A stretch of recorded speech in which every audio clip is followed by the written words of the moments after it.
E aí, meus amigos? Bom ou não? Então, mais uma vez o trem estoura na cara de todo mundo. E a Veja teve acesso à delação premiada de Marcos Valério, que por sinal foi homologada pelo STF. Entenda, para uma delação ser homologada, ela tem que vir acompanhada de provas. Chega lá e falar, não adianta. Aliás, se você chega lá e fala e não prova, você responde por denunciação caluniosa. Marcos Valério era o operador do Mensalão, o maior escândalo de corrupção do PT antes da Lava Jato. E aí a delação vazou. E eu tenho que destacar aqui dois momentos muito importantes. E aí, no primeiro dia da CPI dos Correios, na casa da Eliane Federola, eu recebo a visita do senhor Paulo Okamoto. Primeiro dia que eu ia depor em Brasília. E ele veio o seguinte, vem a palavra dele para mim, venho a mando do presidente. Preciso falar com você. Aí eu recebo ele na casa, estava cheio de gente lá. Isso eu tenho testemunha de sobra disso. Um quarto lá, aonde ele me pede para não passar tudo que eu sei para a CPI. Por quê? Porque eu tinha que segurar o presidente Lula no governo. Né? Aí tá, aí passa uns tempos tudo, e aí vai vir no assunto do Lula, não vou entrar nisso agora, passa o tempo tudo, eu tenho uma briga com ele, ele tem no hotel, lá na academia de tênis, ele morava ali, e eu ficava hospedado ali para encontrar com ele, para a gente conversar à noite. Eu tenho uma briga com ele, ele vira e fala assim, Marco, o negócio é o seguinte, uma turma nossa acha que nós devíamos fazer com você a mesma coisa que fizemos com o Celso Daniel. Mas eu sou contra. Ele falando isso comigo. Paulo Okamoto. Vou repetir. Tá? E isso eu faço em qualquer detector de mentiras. Hein? Qualquer um. Aí eu falei assim, gente, escapei de uma e agora estou na mão de um bandido de novo. Paulo Okamoto era o presidente do Instituto Nine e amigo pessoal do próprio. Segundo a delação, foi assim. Os caras estão querendo te dar o mesmo destino dado para o seu Celso. Seu Celso, um crime cercado de mistérios, nunca desvendado. E nessa delação, Valério diz que seu Celso foi mandado para a terra do pé junto porque ele achou que a coisa estava saindo do controle. Explico. Segundo Valério, seu Celso sabia que o PT recebia grana das coisas ilícitas, mas era importante para manter o partido, sabe? Tinha que manter isso aí, era para um bem maior. Porém, tempos depois, Celso teria descoberto que não era mais uma questão de apenas o partido e o crime estaria financiando parlamentares. Aí ele achou que era demais. Seu Celso fez um dossiê na maior boa intenção, achando que a galera ia ficar chocada e acabar com aquilo tudo. Só que não. Acabaram foi com o próprio seu Celso e com várias outras testemunhas que poderiam denunciar o esquema. E de novo, segundo Valério, esse dossiê jamais foi encontrado. Agora olha só que coisa, antes do escândalo feito pela velha mídia em cima do Milton Ribeiro, ex-ministro da Educação, caiu o contador ligado ao Nine porque estava lavando dinheiro para o PCC. O R7 chegou a fazer uma matéria super irônica, dizendo que é uma imensa coincidência, num lugar com 150 mil contadores, o Nine ter o mesmo contador do PCC. E além disso, a matéria conta que esse contador é um cara de muita sorte, afinal, em um ano ele ganhou 56 vezes na loteria. 56 vezes na loteria em um ano. A outra coincidência é que o escritório desse contador fica no mesmo endereço onde estão registradas empresas de Lulinha, filho do Lula. Que mundo pequeno, que pouca oferta profissional, né?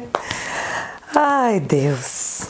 A repercussão dessa coincidência foi encerrada com o caso Milton, que caiu como uma maravilhosa cortina de fumaça para jogar para o limbo aquilo que pode atrapalhar o andamento de uma campanha eleitoral guiada por muito amor. fato curioso. O contador sortudo do Nine, que segundo a PF estava lavando dinheiro pro PCC, é o mesmo contador que levou uns recibos pro velhinho, aquele velhinho acusado de ser o laranja do Nine na compra do apartamento e dos terrenos do Instituto Nine. Sabe, levou lá o recibo para ele assinar. Cara, você não lembra desses recibos? É aquele que tinha a data de 31 de junho, que por sinal é uma data que não existe. Né? Levou lá um monte de recibo para ele assinar retroativo. Tadinho do velhinho. Pois é, a questão é que se trata do mesmo contador. Mesmo contador. Só a título de curiosidade. Mas a história foi tão bem abafada pelo escândalo do MEC e tudo bem que a velha mídia não noticiou que o empresário que revelou o esquema diz com todas as letras que o seu Milton não sabia dos atos dos pastores e que, aliás, quando tomou conhecimento, pediu uma investigação. Tudo bem porque... Pra que contar isso? Pra atrapalhar a instalação da CPI do MEC, onde teremos a volta de Renan Calheiros e Randolfo Rodrigues? Poxa, o show tem que continuar. Deixa de ser prego. Em 2014, o deputado Luiz Moura, do PT, foi flagrado em uma reuniãozinha com 18 integrantes do PCC. Demorou um pouquinho porque o partido, sabe, resistiu fortemente. Mas depois eles acabaram afastando o cara. Ah, Bárbara, mas isso foi em 2014. Muito tempo. Mas você lembra que a gente falou de coincidências? Em 9 de junho agora, a polícia começou a investigar um vereador do PT por elo com o PCC. E o mais interessante, você não sabe, esse vereador é irmão do deputado afastado do PT em 2014 pelo exato mesmo motivo. Claro que ele negou tudo e dessa vez o PT se manifestou dizendo que acredita na versão do vereador, que, claro, se disse inocente. Pois é, quem sou eu para dizer o contrário, né? Em 2009, o Nine sugeriu que as Farc criassem um partido para assim chegarem ao poder. Por que não? Tudo bem que em 2015 o El País, e eu tô citando o El País porque é chique, deu que as Farc estavam trabalhando para cartéis mexicanos para vender farinha. Vai que eles queriam começar um negócio novo no ramo de padaria, né? Tipo, fazer bolo. Por isso eles estavam precisando de farinha. Sei lá. Mas a questão é quem liga? Quem se importa? Aparentemente ninguém, porque a real é que para nossa justiça tudo deve ser uma grande e imensa coincidência. Nada além disso. Aliás, a velha mídia, com exceção da Veja, até o momento que eu tô gravando esse vídeo, não deu uma mínima matéria a respeito do vazamento da delação do seu Valério. Sabe o que é? Nada. É como se eles não quisessem que a gente comentasse. É como se eles não quisessem dar visibilidade ao fato. Sabe? Deixa morrer e depois a gente finge que não aconteceu. E assim, na minha opinião, isso não é jornalismo. Isso é cabo eleitoral em ano eleitoral. Ei, indecisos, vocês têm nojinho aí da falta de polidez política do presidente? A sua ausência pode trazer de volta tempos muito sombrios. E sim, a escolha é sua. Do lado político, o deputado Felipe Barros informa que na segunda-feira vai começar a coletar assinaturas para a CPI do narco. E eu espero que os políticos que tiveram sonhos intensos com a CPI do MEC tenham o mínimo de coerência e, claro, vergonha na cara e assinem o requerimento. Do nosso lado fica a pressão que precisa e deve ser exercida. Mas tá, assunto muito pesado, né? Agora eu vou deixar esse vídeo mais leve, eu vou só esfregar a cara desse povo no muro chapiscado, porque tá na hora de derrubar as mentiras do bem. Tá na hora de mostrar que a oposição não quer ver ninguém livre e independente, ela quer o povo refém. Nunca foi pelos pobres. E eu posso provar. Vamos começar aqui então com uma simples pergunta. Cara de pau tem limite? Nine. Banqueiro não vota em mim. Eles olham pra mim e falam: esse cara é nordestino, vai querer aumentar o salário do trabalhador, o povo vai viajar de avião. Eles querem alguém que não cheira nem fede. Mas o Brasil precisa de governo para todos, com prioridade para os mais pobres.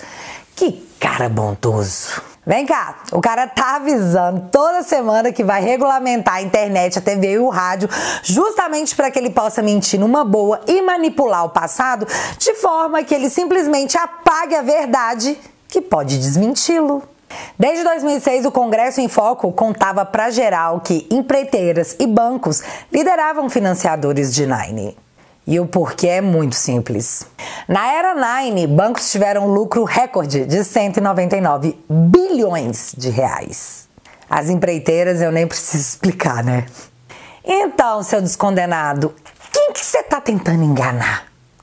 Aliás, o Coronex soltou sua mão, viu, Nine? Esses dias para trás estava dizendo que o seu governo transferiu mais dinheiro para os bancos do que para os pobres, apontando 4,88 trilhões para os bancos versus 332 bilhões para o Bolsa Família. É a esquerda desmentindo a esquerda. Só que é muito mais interessante do que isso. Para eu situar todo mundo aqui, na noite de quinta-feira foi votado no Senado a PEC da Bondade. E o que essa PEC faz? Decreta estado de emergência para ampliação de ajuda aos mais vulneráveis em tempo de crise global. Vou ser mais detalhista.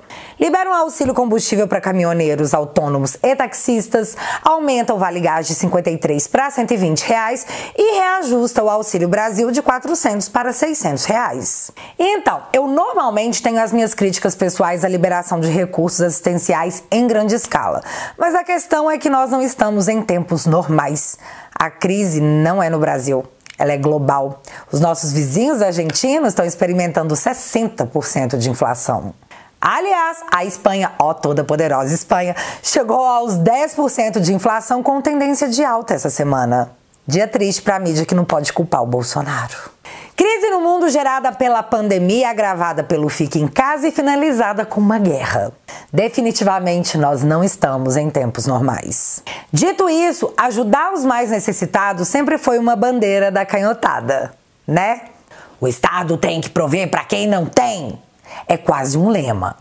Em fevereiro de 2022, o Nine já anunciava que queria o Bolsa Família de 600 reais.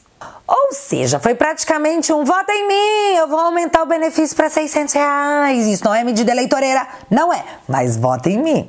Aí, na hora de aprovar a PEC que dava os benefícios para os mais necessitados, não. A esquerda passou o dia inteiro no Twitter gritando que essa PEC era um absurdo, que não poderia ser aprovada porque isso iria dar ganho político pro Bolsonaro. E quem pode ajudar necessitado é só a esquerda. Então, você tá achando que eu tirei essa frase das vozes da minha cabeça, né? Só que dessa vez nem foi. Seu Guilherme Caetano, do O Globo, foi até o Twitter postar as falas do Nine e concluiu. Por fim, criticou a PEC aprovada ontem, que concede benefícios fora das regras fiscais. Disse que o aumento de auxílios era demanda da esquerda. Você entendeu? Só quem pode aumentar auxílio é a esquerda? Mas que projeto de Bolsonaro tem objetivo eleitoral e que não vai resolver a situação do país, não. Ficou claro como que eles prendem o pobre pela necessidade? Se alguém quiser fazer por você, é ruim, porque o único que pode fazer a mesma coisa é o Nine, porque ele é a alma mais pura desse Brasil. Só ele faz de coração. Só que dessa vez deu meio errado, porque como é que ia ficar a cara dessa galera que tá prometendo ajudar o povo com aumento de auxílio em um eventual novo governo? Só que quando a oportunidade de ajudar desde agora aparece, eles dizem que não, esse ano não, só ano que vem. Se você votar em mim, eu te ajudo. Então, só ano que vem. A bancada inteira do PT votou sim na PEC da Bondade. Na verdade, o Senado inteiro votou sim, menos o José Serra, mais sumido do que o Oli. No meio disso, me aparece o militante virtual da canhotada, o seu Thiago Brasil, fazendo esse esplendoroso tweet. Deixa eu abrir aspas para ele. Hoje foi cometido um dos maiores crimes da história de 522 anos de Brasil. Bolsonaro comemora, governistas que receberam muita propina comemoram. Fecha aspas. O cara tá dizendo que quem votou favoravelmente à PEC da ala do governo, da ala governista, recebeu propina? Com base em quê? Isso é uma acusação muito séria que deveria ser investigada, até porque a oposição inteira também votou a favor da PEC. Então, esse cara e os seus seguidores ficaram o dia inteiro na internet pedindo que a PEC não fosse aprovada. E quando ela foi, a resposta foi essa aqui. E o @PT Brasil e o @PT no Senado acabou de eleger Bolsonaro de novo. Vergonhoso. E eu entendi mais ou menos assim. Droga! Ele vai dar pra galera o benefício que só o PT poderia dar. Nunca, eu disse nunca, foi pelos mais pobres. Tanto que governadores de esquerda do Brasil inteiro recorreram agora para mamãe STF para que a lei que diminui o ICMS dos combustíveis, da energia elétrica, fosse excluído. Não quero fazer. Não quero, me obrigue! E a gente aí achando que a lei obrigava, né? Não, sempre tem o STF que pode dar um jeitinho. Se você vai lá e abastece por R$ 7,80 o litro, você sai xingando. Só que se na próxima vez que você for abastecer, você dá de cara com R$ 5,80 o valor do litro, eu acho que você vai ficar feliz. Você vai voltar para casa sabendo que a gasolina baixou nesse momento de crise, porque o governo federal, através de uma lei, conseguiu que isso acontecesse. E o risco é você ficar feliz com o biruliro. Mas você sabe quem não quer te ver feliz? Seu governador que não quer baixar o preço porque ele precisa de você furioso e sem perspectivas. Senão o PT não volta. A gasolina, por exemplo, fala gasolina. 12 governadores entraram na justiça, ou seja, no Supremo Tribunal Federal, contra essa redução. 12. Vocês sabem que a região Nordeste comporta 9 estados. 9 estados. Esses 9 governadores entrar na justiça para não diminuir o preço do combustível. Os governadores dos seguintes estados: Pernambuco, Maranhão, Paraíba, Piauí, Bahia, Sergipe, Rio Grande do Norte, Alagoas e Ceará. Ou seja, o pessoal do Nordeste, os governadores do Nordeste, estão unidos contra você, contra o contribuinte, contra o trabalhador. Aliás, Bolsonaro e Paulo Guedes conseguiram desvincular o preço da gasolina do preço do álcool. E você sabe o que aconteceu? O preço do álcool despencou e agora você pode abastecer a menos de R$ 4,00 o litro. Que ruim, né? Que ruim pra oposição, que agora tá obrigando o seu povo a sofrer para não dar ganho político pro seu opositor. E muitos chamam isso de democracia. Eu chamo de maldade. Falemos então rapidamente de empregos. Nine tá há meses dizendo que o Bolsonaro destruiu o Brasil. Ele só esquece da pandemia que ele deu graças a Deus pelo fato da natureza ter criado. Você lembra, Nine? Mas esquece. Deve ter sido um lapso. Mesmo assim, Paulo Guedes já dizia: nós vamos crescer em V. Então, teve quem zoasse, teve quem pedisse cabeça de Paulo Guedes. Ele! Nossa Senhora! Jesus Cristo! Sai! Esse aqui é o gráfico de empregos do Brasil e a queda começa em 2014, efeito da mãe Sapiens, sem guerra e sem pandemia.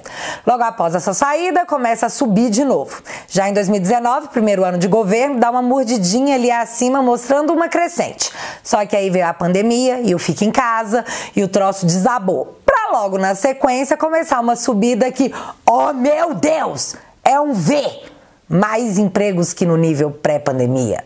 Pois é, colega, tá lá o V. V de Vitória. E você pode até ter a sua opinião, mas isso aqui é um fato, que por mais que te deixe chateado, porque você é um poponete do caos pra ver o seu bandido de estimação de volta ao poder, o fato não muda. Desemprego chega a um dígito, 9,4 em abril, menor patamar desde outubro de 2015. Despiora, Brasil. Enquanto o presidente Bolsonaro segue falando da necessidade de se manter a liberdade, o Nine, mais uma vez essa semana, voltou a falar que vai regulamentar sim a TV, o rádio, a internet e mais. Ele disse que isso vai ser prioridade no seu governo. Prioridade. O cara tá simplesmente avisando que vai fazer. Depois não vai dar pra você ficar chocado não, viu? Sai desse muro indeciso. A sua omissão vai custar o seu arrependimento. E enquanto tudo isso acontece, no meu ponto de vista, a negacionista e surfista de onda, deputada Daiane Pimentel, vai lá no Twitter dizer o seguinte, abre aspas: Nesse exato momento, enquanto eu tô preocupada em ouvir meu povo e seguidores sobre a PEC 1, Bolsonaro tá na minha cidade, Feira de Santana, fazendo motociata e prometendo que não vai cumprir. Meia dúzia de fanáticos o acompanha e a maioria o rejeita. Fecha aspas. Meia dúzia, ela disse.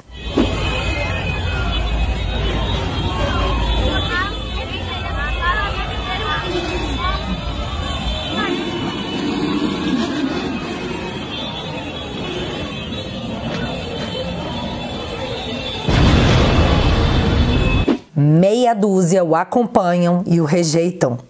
Foi o que ela disse. Fio, o desespero tá grande. E você sabe o que eu acho disso? Eu acho é pouco. Despiora, Brasil. E pra encerrar esse vídeo, galera aí que curte um morno, seu Dallagnol já avisou que Nine não dá, colega. Marcelo, por mais que eu não goste de muitas atitudes do atual governo, simplesmente não há nada pior ou mais ameaçador para o futuro do Brasil do que o PT e Lula voltarem para a cena do crime. Provavelmente ele sabe de ainda mais coisas que nós não sabemos. Então, acorda, Alice. Infelizmente, política não é um sonho bom. Ou você vai pra guerra junto ou você é largado à própria sorte no meio do confronto. Vai lá e escolhe o seu lado. Só escolhe rápido. O tempo tá acabando. Galera, em breve tem novo documentário no www.teatualizei.app. E primeiro eu quero agradecer a todos que estão lá tornando isso possível. Muito, muito obrigada. E tem erros de gravação recente, tá? Se você não viu, vai lá ver. E pra você que ainda não entrou pra família, e se não for te fazer falta, com 10 bonouros por mês você se torna meu sócio nessa revolução cultural que apenas começou. O link vai estar fixado aqui no primeiro comentário. E agora eu quero saber de vocês. Me conta, essa CPI do narco vai ter assinaturas o suficiente? Você vai fazer a sua parte de cobrar? Me conta aqui nos comentários que eu quero saber. Se você ainda não é inscrito aqui no meu canal, meu amigo, se inscreve e deixa seu like, porque você já sabe. Acontecendo alguma coisa de relevante ou irrelevante, a gente volta. Beijos, galera. Fui!